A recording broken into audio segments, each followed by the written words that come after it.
तो आज का ये जो पैराग्राफ है छत्तीसगढ़ हायर जुडिशरी 2014 में इंग्लिश से हिंदी में ट्रांसलेट करने के लिए पैसेज दिया हुआ था। तो आज हम लोग इसका ट्रांसलेशन बनाएंगे। तो ट्रांसलेशन का पूरा पैराग्राफ यहाँ पे आपको स्क्रीन में दिखाई दे रहा होगा।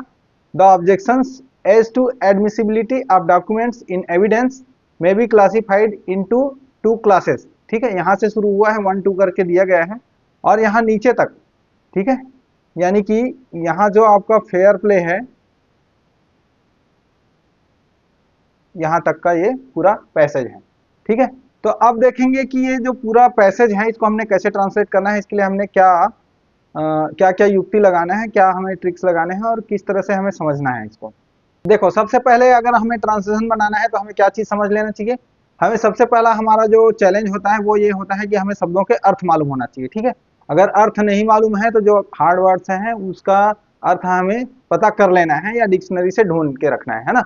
तब हम ट्रांसलेशन करने बैठेंगे तब हमारा ट्रांसलेशन अच्छे से बनेगा और इसी प्रकार से ट्रांसलेशन करते करते फिर हमारा जो है परफेक्शन आएगा। ठीक है, तो इसलिए प्रैक्टिस करना बहुत जरूरी है। तो यहाँ आप देखेंगे कि जो हार्ड वर्ड्स थे उनका जो है मैंने हिंदी में मीनिंग लिखा हुआ है। इसका स्क्रीनशॉट चाहे तो आप लोग ले सकते हैं और मैं इनको पढ़ पढ़ के सुनाता जाऊंगा तो शायद टाइम ज़्यादा लगेगा। तो यहाँ से आप लोग स्क्रीनशॉट ले लेना और देख लेना इनके जो मीनिंग्स हैं। ठीक है, हार्ड वर्ड्स की मीनिंग यहाँ पूरा बनाया हुआ है मैंने। ठीक है, 2 और ये 3 पेज का है। ये तीनों का जो है आप लोग इसका स्क्रीनशॉट चाहे तो आप लोग ले लेना। अब जो पैराग्राफ था उसको हमने क्या किया है, एक एक सेंटेंस के हिसाब से हमने अलग अलग करके रखा हुआ है ताकि आप लोगों को समझाते बने। ठीक है, पूरा सेंटेंस हम जब एक बार ले रहे थे तो वहाँ फॉन्ट्स काफी छोटा दिखाई दे रहा है, इसीलिए छोटे छोटे शब्दों को, और वैसे भी हमारा ट्रांसलेशन बनाने के समय में हम लोग क्या करते हैं, जो भी पैराग्राफ है उसको छोटे छोटे ग्रुपिंग्स में लेते हैं। तो ग्रुपिंग्स में लेने के लिए पहले सबसे पहली बात क्या होती है कि जहां तक सेंटेंस है हमारा, ठीक है, एक सेंटेंस जहां तक पूरा होता है यानी कि जहां तक पूर्ण विराम दिया हुआ है वैसे एक एक सेंटेंस को हम लोग लेते जाएंगे। और एक एक सेंटेंस में भी हम लोग इसको ट्रांसलेट करने का तरीका क्या है कि अगर ज्यादा लंबा सेंटेंस होगा तो उसको ग्रुपिंग करेंगे जहां तक एक एक कथन पूरा होता है। ठीक है, और एक एक कथन जहां तक पूरा होता है उसमें हम फिर देखेंगे कि कौन से टेंस में है।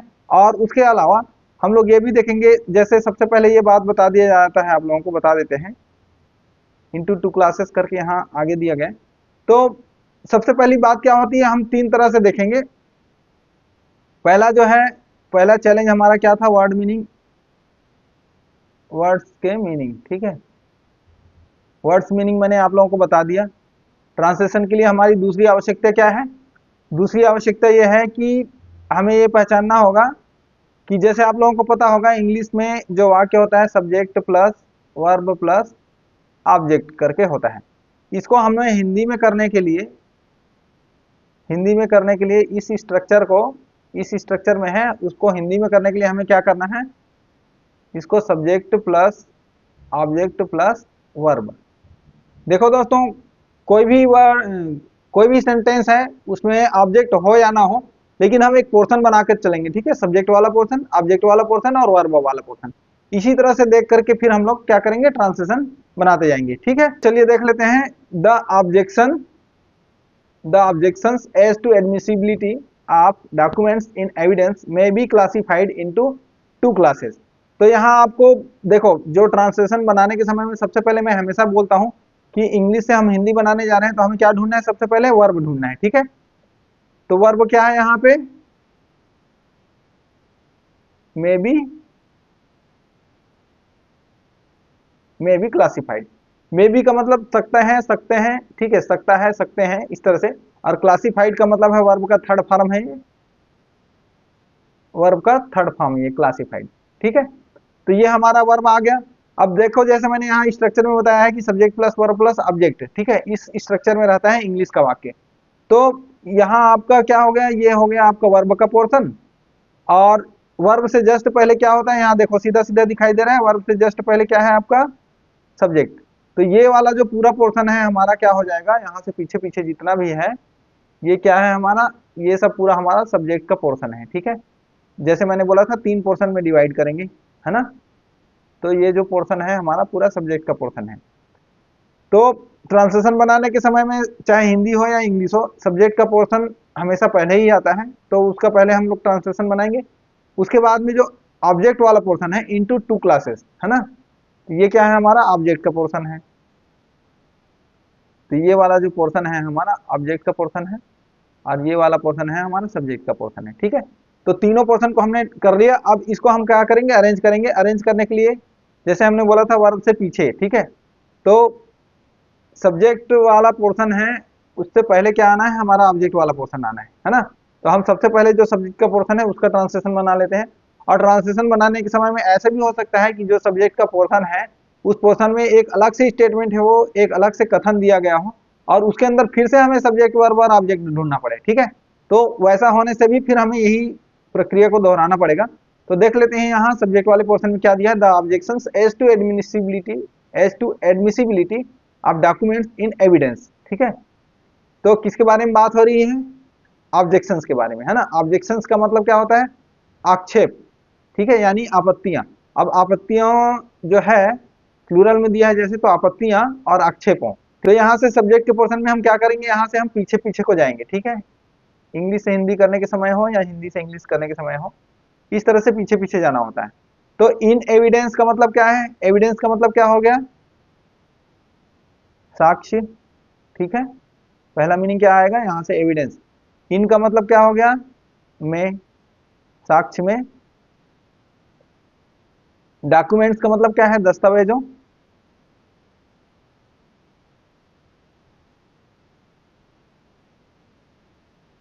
साक्ष्य में दस्तावेजों। और यहाँ जो ऑफ दिया है दोस्तों, ऑफ का के की होता है ना। तो साक्ष्य में दस्तावेजों की लिख लेते हैं, वो आगे का सेंटेंस क्या बन रहा है उसके हिसाब से का की के में चेंज होता है। ठीक है, तो साक्ष्य में दस्तावेजों की एडमिसिबिलिटी का मतलब क्या है, स्वीकार्यता भी बोल सकते हैं और ग्राह्यता भी बोल सकते हैं। ठीक है, तो अच्छा हिंदी में लिखना चाहेंगे तो हम क्या कर देते हैं, ग्राह्यता, एडमिसिबिलिटी। ठीक है, ग्राह्यता। अब ये एज टू का मीनिंग क्या आप लोगों ने वहां पे देख लिया होगा, मैंने दे दिया था इसका भी मीनिंग। एज टू का मतलब होता है के बारे में। ठीक है, तो ग्राह्यता एज टू का मतलब हो गया के बारे में, के बारे में। अब क्या है, द ऑब्जेक्शंस यानी आक्षेपों को, आक्षेपों यानी आपत्तियों को। ठीक है, आक्षेपों को, क्यों आएगा, क्योंकि आगे आने वाला वाक्य आपको बता रहा है इनटू टू क्लासेस, है ना, दो भागों में क्या किया गया है। उसके बाद में बता रहा है क्या, कि मे बी क्लासिफाइड, आक्षेपों को इनटू टू क्लासेस, यानी कि इनटू टू क्लासेस का मतलब क्या है, दो, सॉरी, दो श्रेणियों में, है ना। क्लासेस का मतलब है श्रेणियों में, प्लूरल में आ गया तो दो श्रेणियों में, इनटू के लिए आ जाएगा, दो श्रेणियों में भी। अब आ गया आपका सब्जेक्ट का पोर्शन का हो गया, ऑब्जेक्ट वाले पोर्शन का भी ट्रांसलेशन बन गया। अब बच गया है आपका क्या, वर्ब का पोर्शन। वर्ब का पोर्शन में क्या है, मे बी क्लासिफाइड, दो श्रेणियों में। क्लासिफाइड का मतलब क्या है, मीनिंग भेजा होगा मैंने, वर्गीकृत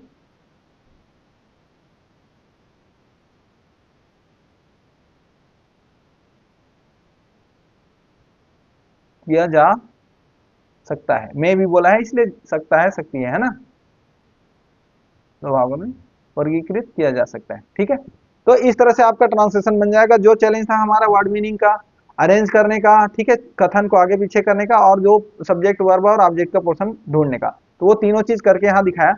अब हम आगे बढ़ते हैं, इसका हो गया ट्रांसलेशन हमारा पूरा बन गया है। नेक्स्ट चलते हैं, दो भागों में विभाजित किया जा सकता है, तो उसमें से पहला भाग क्या है, पहला भाग क्या है, in objection that the document which is sought to be proved is itself inadmissible in evidence. ठीक है, और तो बाद में आ जाएगा, चलो खैर ठीक है। पहला क्या है, दो आक्षेपों में, दो भागों में उसको विभाजित किया गया है। ठीक है, वर्गीकृत किया गया है। तो दोनों भाग क्या है, पहला भाग है इन ऑब्जेक्शन। इन ऑब्जेक्शन का मतलब क्या है, कोई ऐसा आक्षेप, कोई ऐसा आक्षेप समझ लो,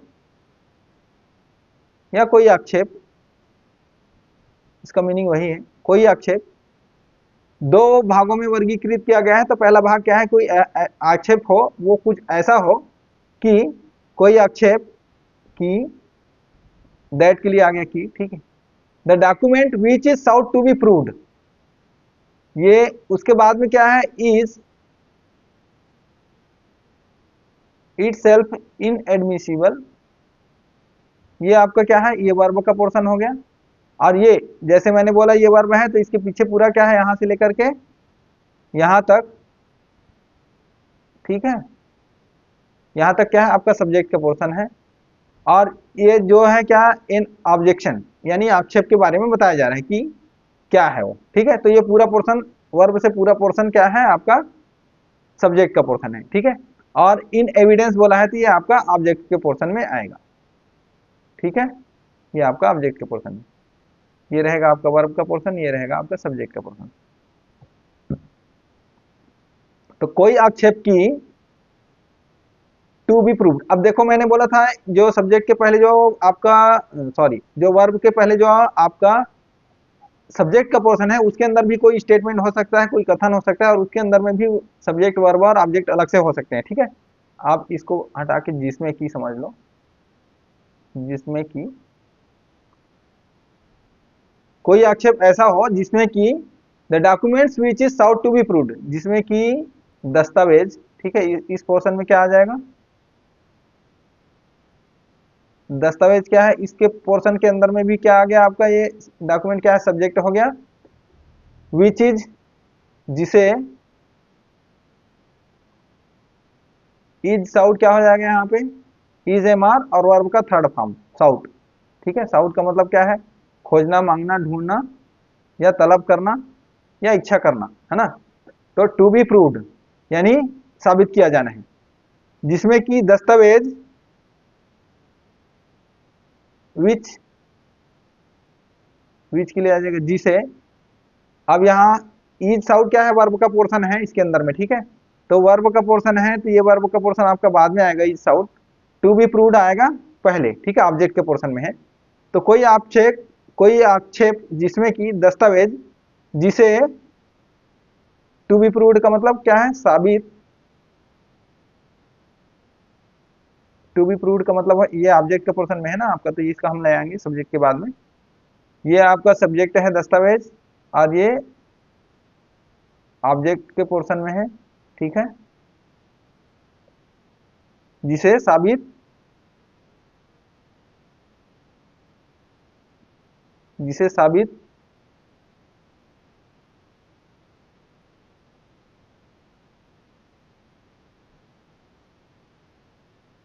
जिसे साबित किए जाने की मांग है, किए जाने की, टू बी प्रूव्ड है ना, जिसे साबित किए जाने की क्या है। अब वर्ब का पोर्शन आ जाएगा इज साउट, इज साउट के लिए क्या है, की मांग है, ठीक है। कोई आक्षेप जिसमें कि दस्तावेज जिसे साबित किए जाने की मांग है, ये क्या हो गया, ये पूरा अब होल सेंटेंस का, ये जो पूरा सेंटेंस है उसका क्या है, ये सब्जेक्ट का पोर्शन है ना। कोई आक्षेप जिसमें कि दस्तावेज जिससे साबित किए जाने की मांग है, is it self inadmissible in evidence. अब ये जितना कुछ बताया गया है जिसमें कि दस्तावेज जिसे साबित किए जाने की मांग है बोला है, ये किसके बारे में बता रहे हैं, आक्षेप के बारे में, ठीक है। तो ऐसा आक्षेप क्या होगा फिर, is it self inadmissible in evidence. तो अब यहाँ क्या करना, सब्जेक्ट का पोर्शन हमारा आ गया, अब हम लेंगे यहाँ पे क्या, ऑब्जेक्ट का पोर्शन, ठीक है। तो ऑब्जेक्ट के पोर्शन में क्या आएगा, इन एविडेंस। तो इन एविडेंस के लिए आ जाएगी क्या, साक्ष्य में, ठीक है, साक्ष्य में, इज इट सेल्फ इनएडमिसिबल। तो साक्ष्य में इट सेल्फ का पहले मीनिंग आ जाएगा, साक्ष्य में स्वतः ही क्या है, इनएडमिसिबल का हो जाएगा ग्राह्य का अग्राह्य, अग्राह्य है, ठीक है। यहां तक हो जाएगा, ये बन गया आपका पूरा ट्रांसलेशन। उसके बाद में एंड के लिए आ जाएगा, सॉरी यहाँ फुल स्टॉप नहीं है, और उसके बाद में एंड के लिए आ जाएगा और, ठीक है। और में फिर क्या है आपका नेक्स्ट है, नेक्स्ट सेंटेंस थोड़ा सा बड़ा है, दूसरा वाला। पहला आक्षेप के बारे में बात होगी, दूसरे आक्षेप के बारे में किस तरह के आक्षेप की पहले वर्गीकरण की बात होगी, दूसरे जो वर्गीकरण है उसके बारे में आ रहा है दूसरा सेंटेंस। तो इसमें वेयर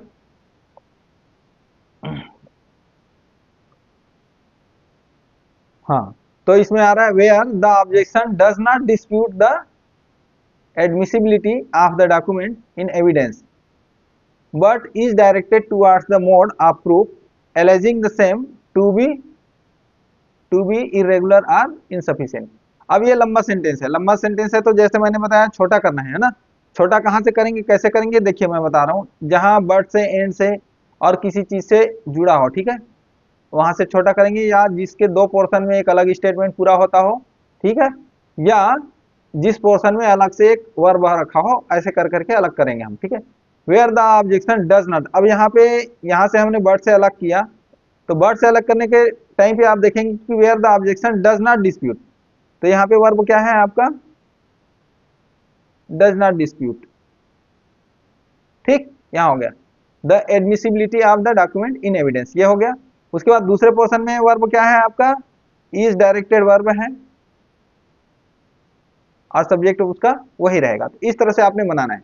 तो पहला वाला पोर्शन में देख लेते हैं, जो वर्ब आ गया आपका यहाँ पे, तो वर्ब से पहले पहले हमारा क्या है, ये फिर यहाँ जो जाएंगे, ये क्या है हमारा सब्जेक्ट का पोर्शन है, ठीक है, ये सब्जेक्ट के पोर्शन हो गए। तीन पोर्शन में डिवाइड करना है बोला ना, सब्जेक्ट का पोर्शन, वर्ब का पोर्शन और ऑब्जेक्ट का पोर्शन। तो पहला पोर्शन सब्जेक्ट का क्या आया, वेयर द ऑब्जेक्शन, तो वेयर द ऑब्जेक्शन का मीनिंग आ जाएगा आपका जहां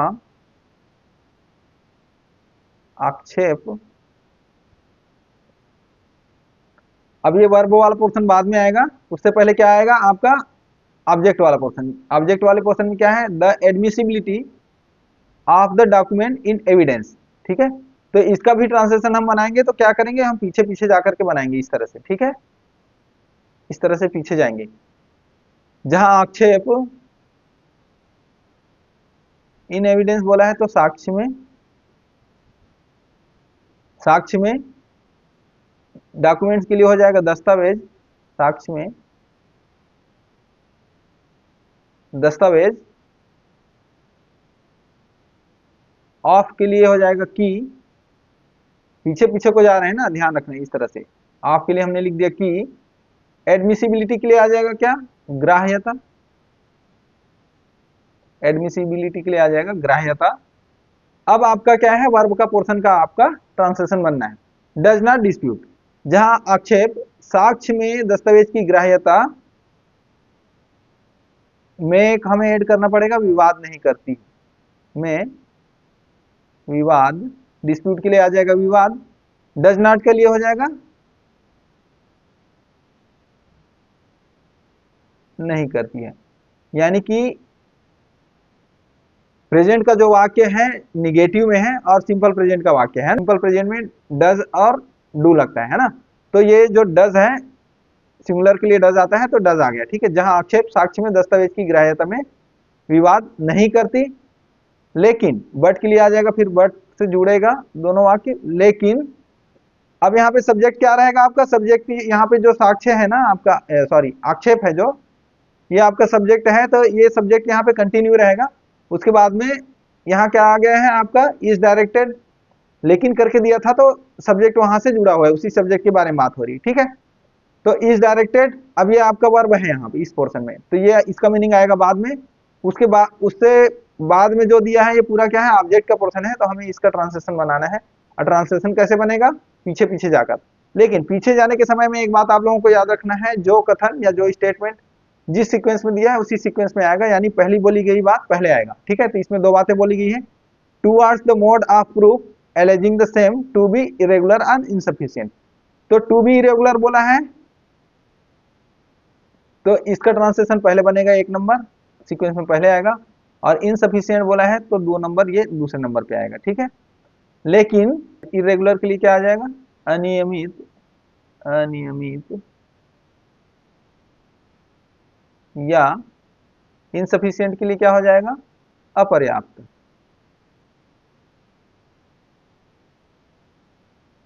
लेकिन अनियमित या अपर्याप्त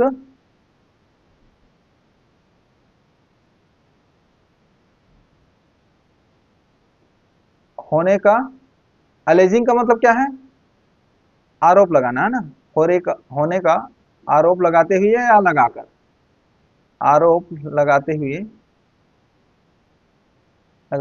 या चाहे तो आप लगाकर भी लिख सकते हैं, है ना, आईएनजी फॉर्म का इस तरह से हो जाता है।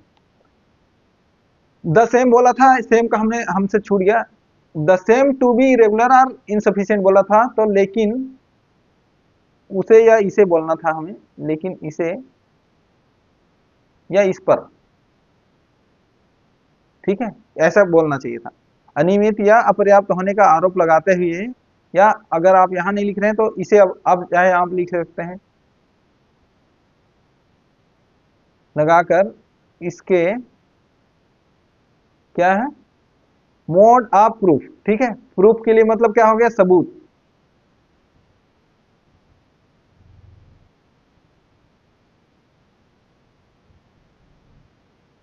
सबूत की मोड का मतलब क्या हो गया, विधि, तरीका या रीति, ठीक है। तो सबूत की विधि, टू आर्ट्स का मतलब क्या हो जाएगा, पीछे पीछे जा रहे हैं ना हम लोग इस तरह से, कोई कमी बेसी होगा तो उसको हम करेक्ट कर लेंगे बाद में, ठीक है। सबूत की विधि की ओर बोलते हैं ना, टू आर्ट्स का मतलब हो गया की ओर, इज डायरेक्टेड,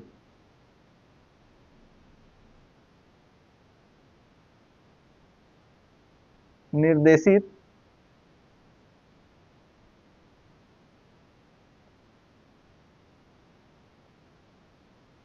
किया जाता है